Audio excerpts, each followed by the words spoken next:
everyone, I'm so excited to be sharing my 4 supernatural birth stories with you today. Whenever I think about my birth stories, it reminds me that nothing is too hard for God and that God can do amazing things with us regardless of our weaknesses and our imperfections. To be honest, I never thought that I would be able to have a natural birth, let alone 4.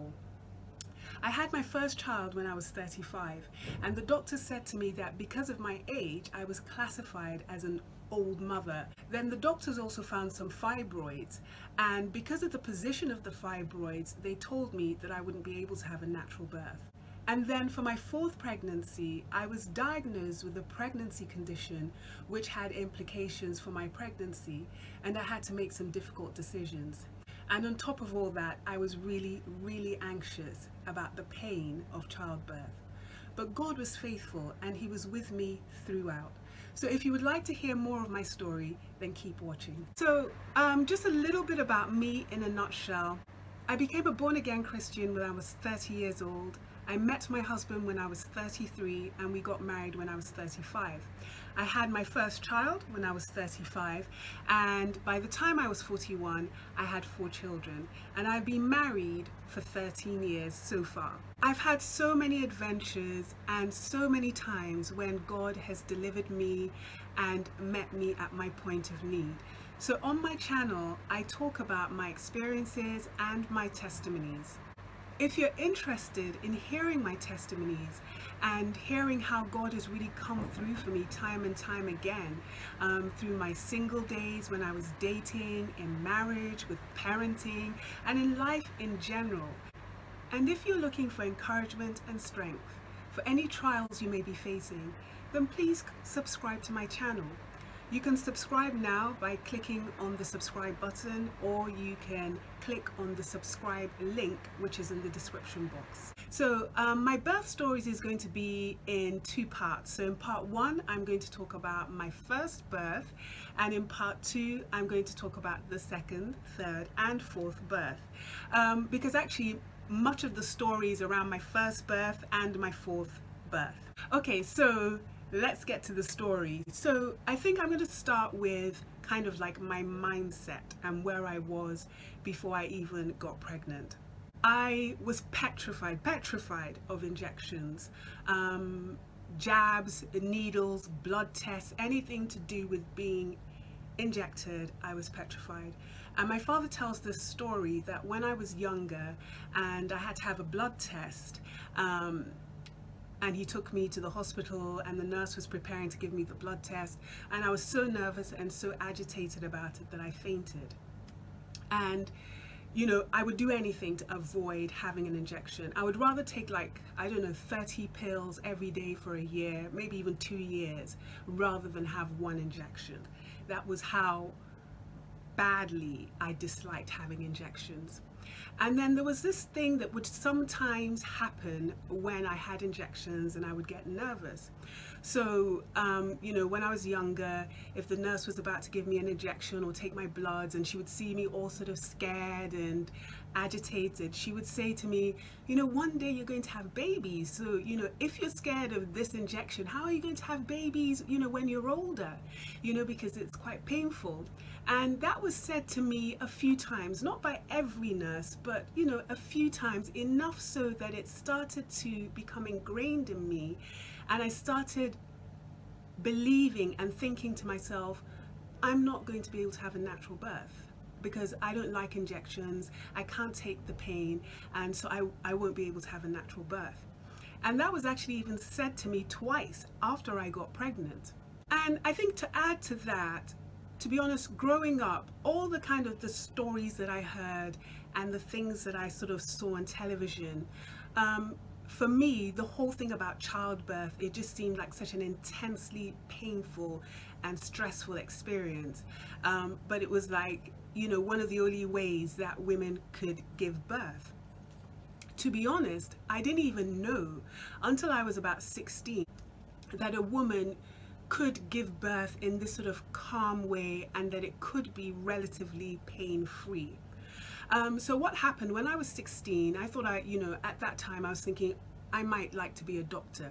So I did work experience in a hospital, And so I got to like go around to various departments in the hospital, and I was also able to go to the maternity ward, and I was able to observe the birthing rooms for one day.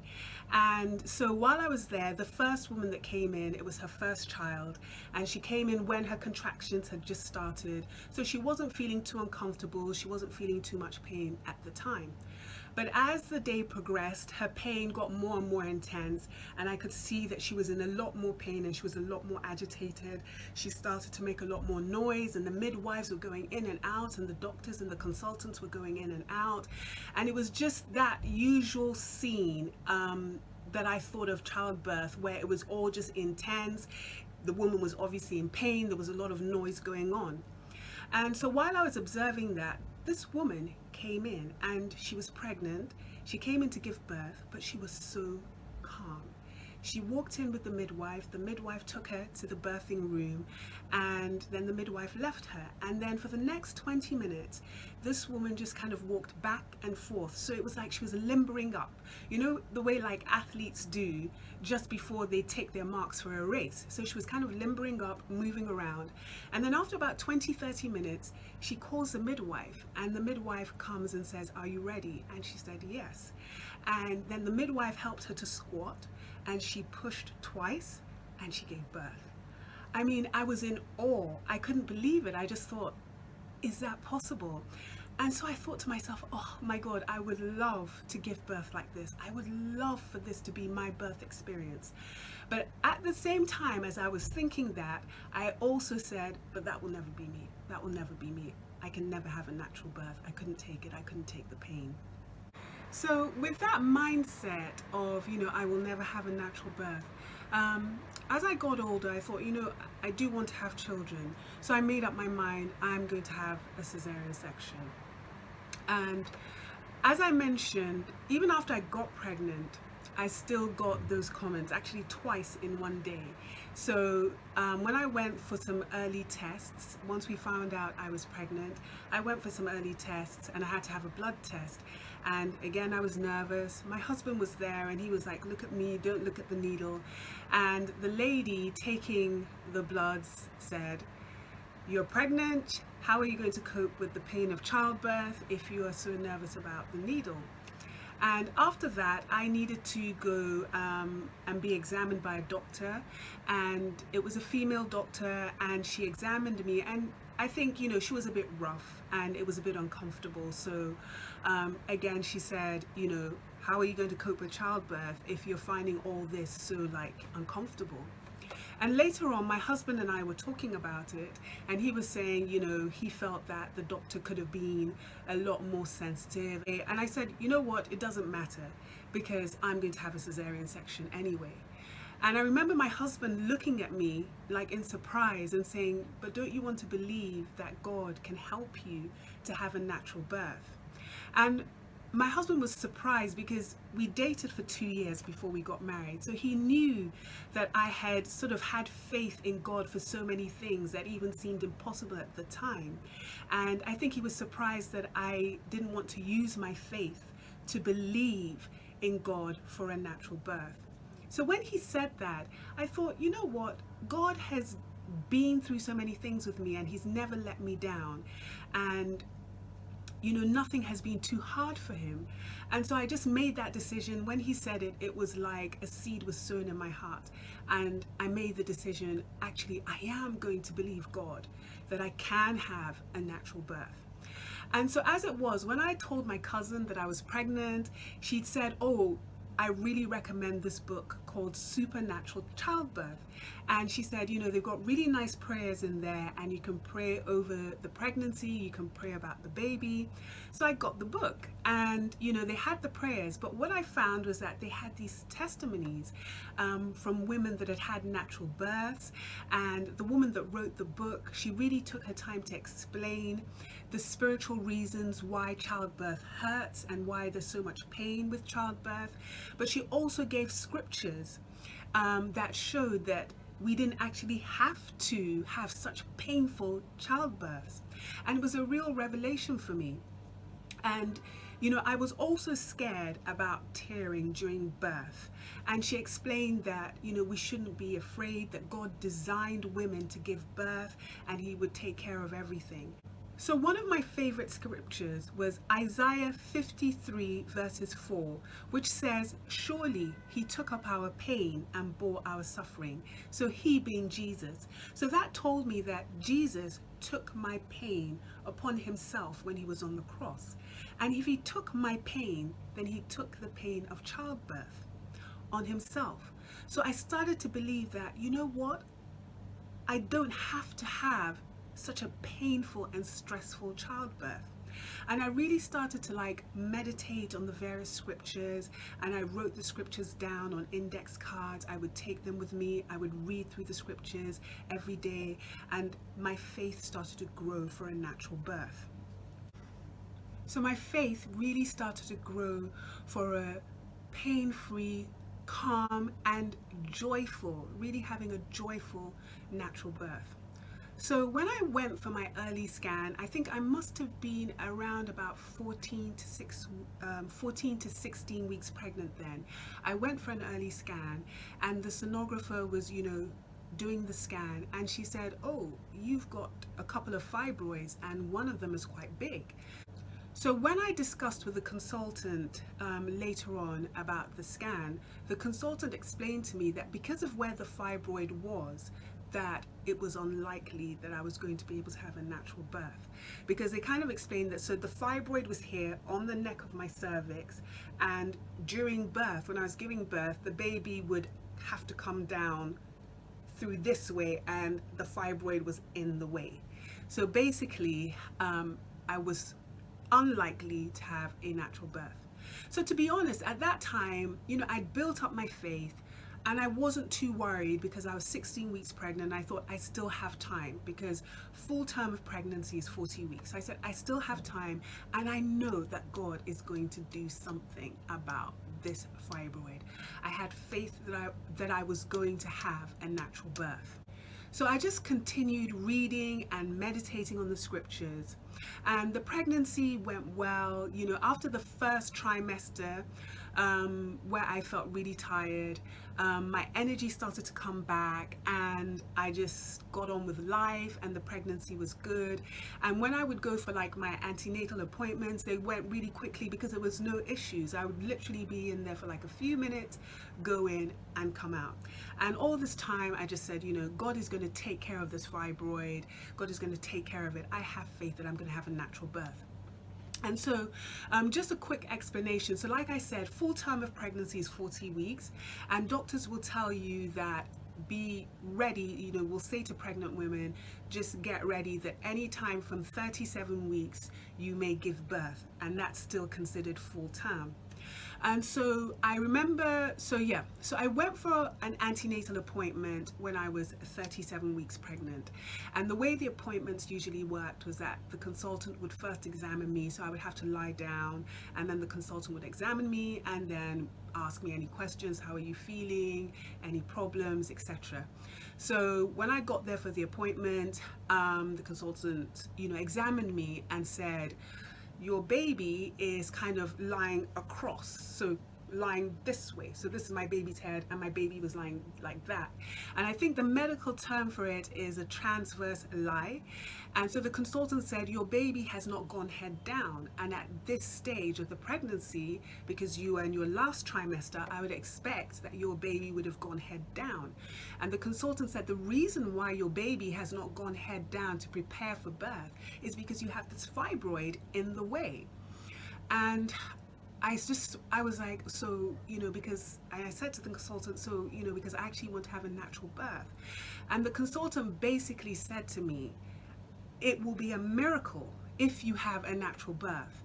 And I just remember feeling so devastated when I heard that. And the consultant said, "Look, we're going to have another appointment in a week's time. And if the baby has not gone head down in a week's time, we will have to schedule a cesarean section for you." And I went home and I was so like disappointed, and my husband was like really encouraging me and saying, you know, just still hold on to your faith, nothing is too hard with God. And I was like, God, please help me, you know, where are you, what's happening?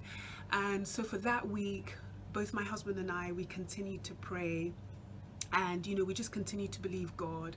And you know, there were times when I just thought, there are times when you are going through a test and a trial, and you're believing God for like a miracle, a turnaround, and then you're so tempted to find a natural ways to the solution. So that week I remembered, because I'd been going for antenatal classes, and I remember the lady who ran the classes. She had said, oh, if your baby doesn't turn head down, there's some positions, there's some things that you can do to, you know, encourage the baby to go head down. And I remember that week thinking, oh, maybe I should just do what she said. But there was just something in me that said, no, I'm not going to do that, because I don't want to compromise my faith. I want to keep my faith strong. I want to keep my faith focused on God, because I just felt that if I did that, if I came across any other obstacles, it would be harder for me to go through those obstacles if I had kind of like taken this natural solution. So I didn't do that. So at the end of the week, I went for my appointment, my antenatal appointment. So I would have been about 38 weeks at this time. And so as usual, the consultant examined me, and the consultant was examining me and then said, oh my God, the baby has turned head down and this baby's fully engaged.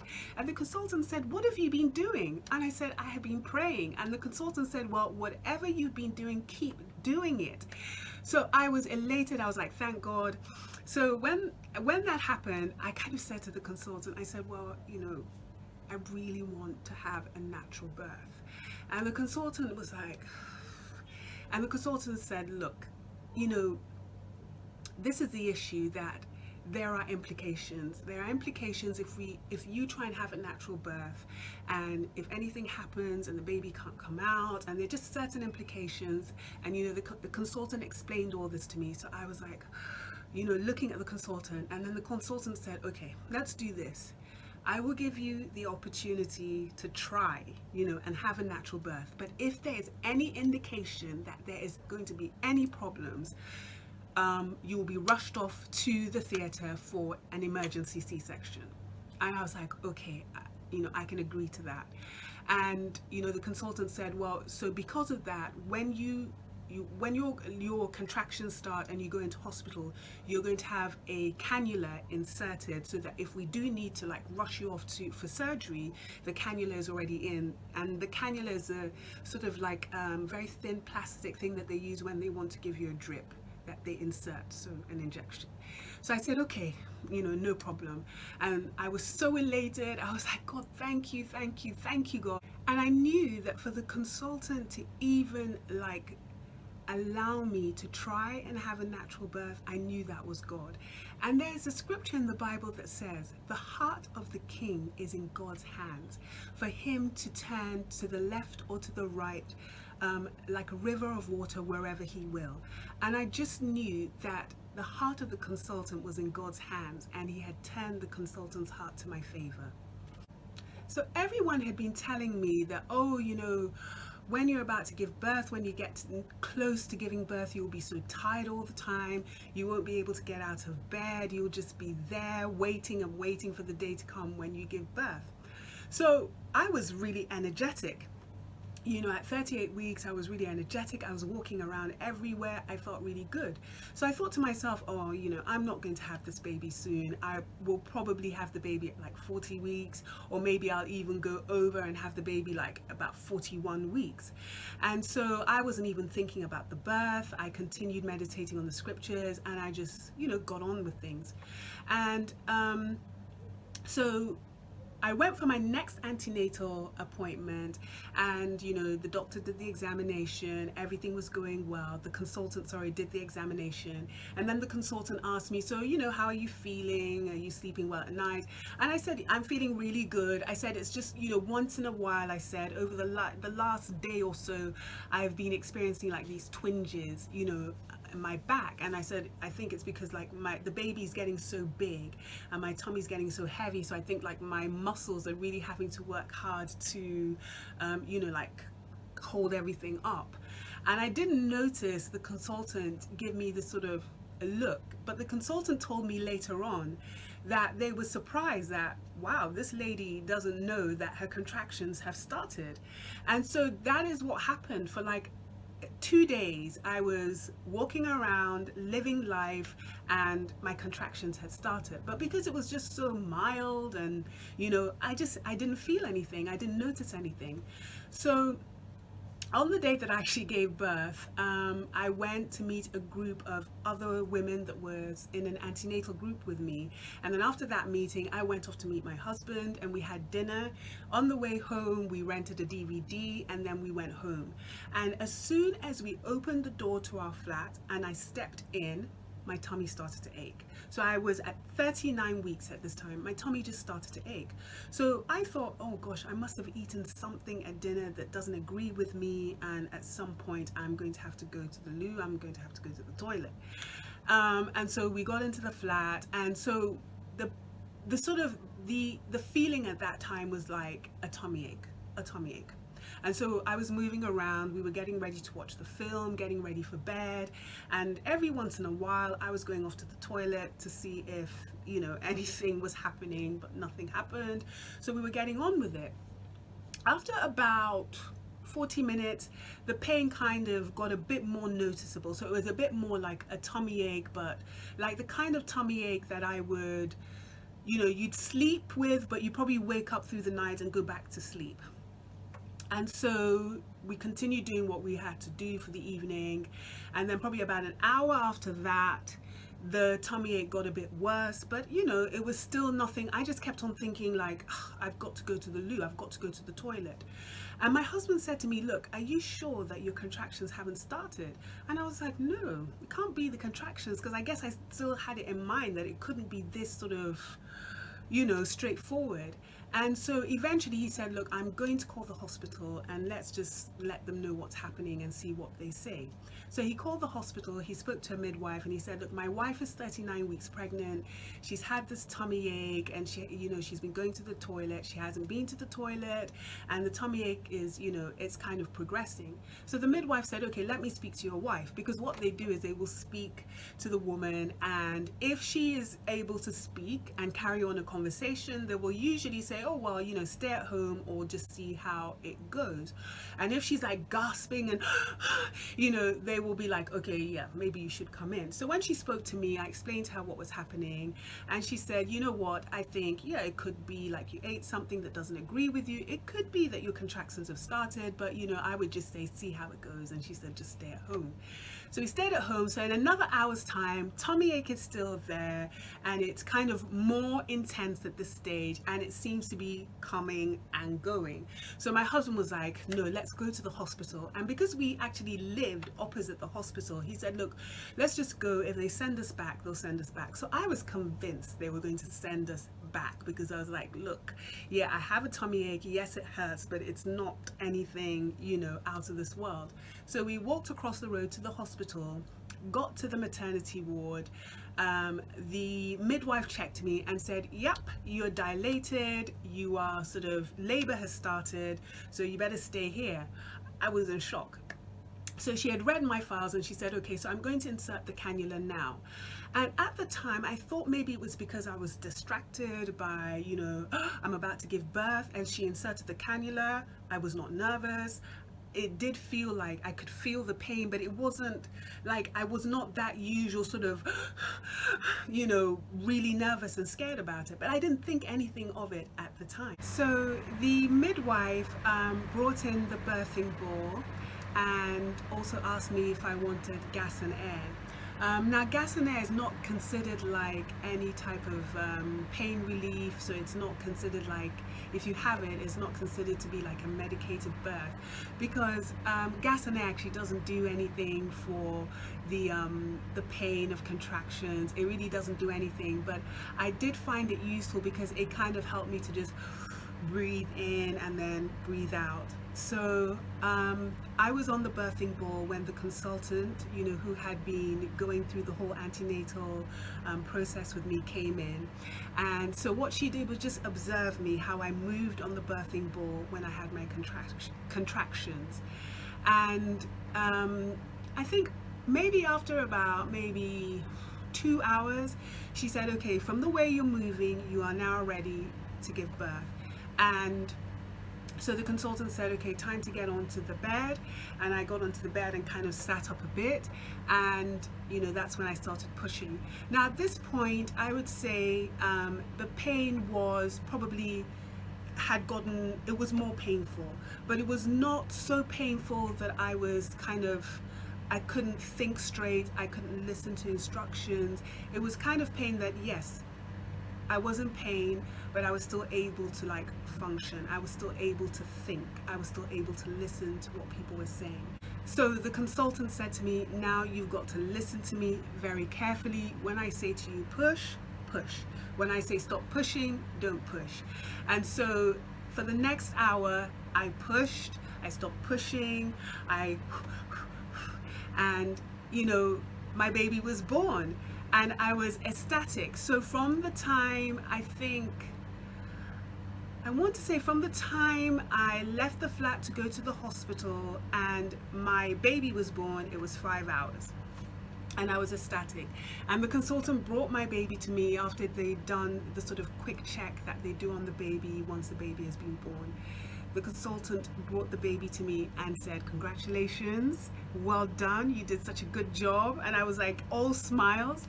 And the consultant said, I want to show you something. And the consultant pointed to my baby's head and said, can you see this? And I can only describe it as a dent. There was a dent in my baby's head. And the consultant said that dent was caused by the fibroid. So I was like, so that fibroid was actually still there, and I gave birth. So I thought, I wonder, and it was time for me to get into the wheelchair and be taken to my room with my baby. And so as I was being wheeled out of the birthing room, being wheeled to the room, all the midwives came to me and said, wow, you did such a good job, well done, you did great. I cannot believe that this is me. I actually had a natural birth. And I was so full of joy, and I was so thankful to God. So the next day we left the hospital and we went home, and 5.5 months after I gave birth, I found out that I was pregnant again. So for those of you asking the gap between my children, there's a 14-month gap between my first baby and my second baby. And so, yeah, I found out I was pregnant again. So what it meant was that I had a scan soon after I gave birth to my first child. And so at the scan, the sonographer said, I see from your file that you had 2 fibroids and one of them was quite large. So let's have a look and see what's happening. And so she did the scan, looked, went back to my file, looked at my file, went back to do the scan, looked a bit, went back to my file. And she said, okay, well, I don't see any fibroids here. She said, there are no fibroids at all. And I knew, and I thought to myself, yeah, I know what's happened to those fibroids. So I guess the question is, why did God remove the fibroids after I had given birth? And I remember thinking that, and one day I got the answer. The way God is going to address a problem for us may not always be clear to us, but what we can be sure of is that He will see us through. Now, sometimes God will take the problem away, but sometimes He will take us through the problem. But either way, we know that no matter what, God will see us through to the other side. And that was the answer that I received. And also, regarding my fear of needles, well, that has gone. I'm not afraid of injections and jabs and needles anymore. It's not that I don't feel the pain, but it's just that sort of apprehension, that nervousness, that fear is just no longer there. I just let them do what they're going to do. I look away and it's done. So God, as well as blessing me with a natural birth, God also delivered me from my fear of needles. So this is the end of part 1. So Part 2, I will leave the link in the description box below, or it will be coming up soon and you can click on it and watch part 2 of the video. Thank you so much for listening, and I hope that you found part 1 really encouraging. Okay then, bye.